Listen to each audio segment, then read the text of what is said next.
So we're here with Dale of Blatantly Useless Training. Dale, we've done an interview before, but last time we did the interview, you tended to skip certain questions and move on to other questions that weren't as important to us. So today I wanted to ask a few questions that you could potentially answer very directly. Question number one for you, Dale. What's your background in martial arts? I'm self-taught.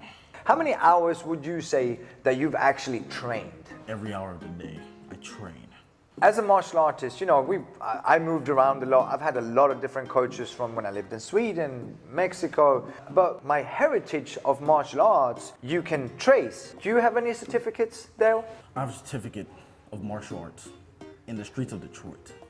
Are there any instructors out there that we could potentially ask about your training? Is there anyone? I'm sorry, I can't answer that. It's classified information.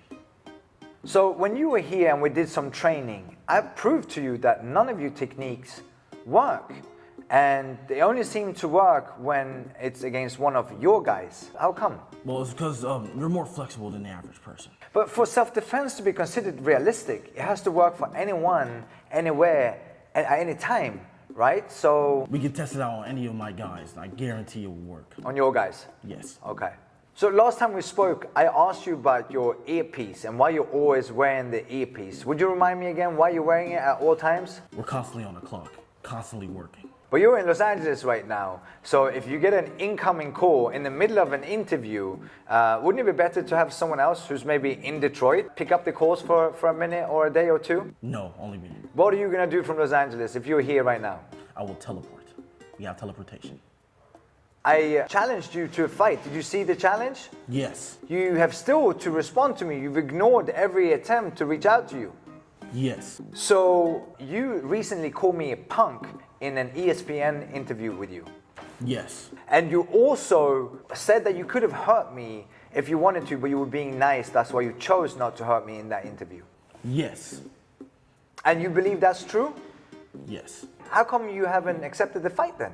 Because what I use is for the streets.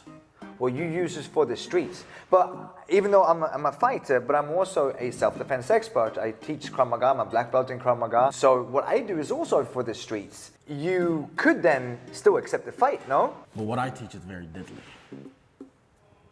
And if you think about it, even mixed martial arts is deadly. If you put someone in a rear naked choke and don't let go, it's going to be deadly, right? But if you know how to be deadly, you also know how to control it. So in conclusion, you know, I have the same type of training, and on top of that, you weigh 100 pounds more than me. So this should be an easy fight for you, right? Right, so we have a deal? You can accept the fight? I'm getting a call from the streets of Detroit. I gotta go.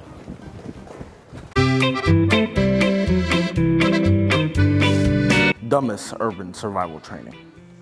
Detroit useless survival training. Detroit urban stupid training.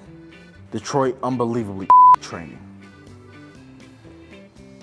Unintelligent options decreases your survivability.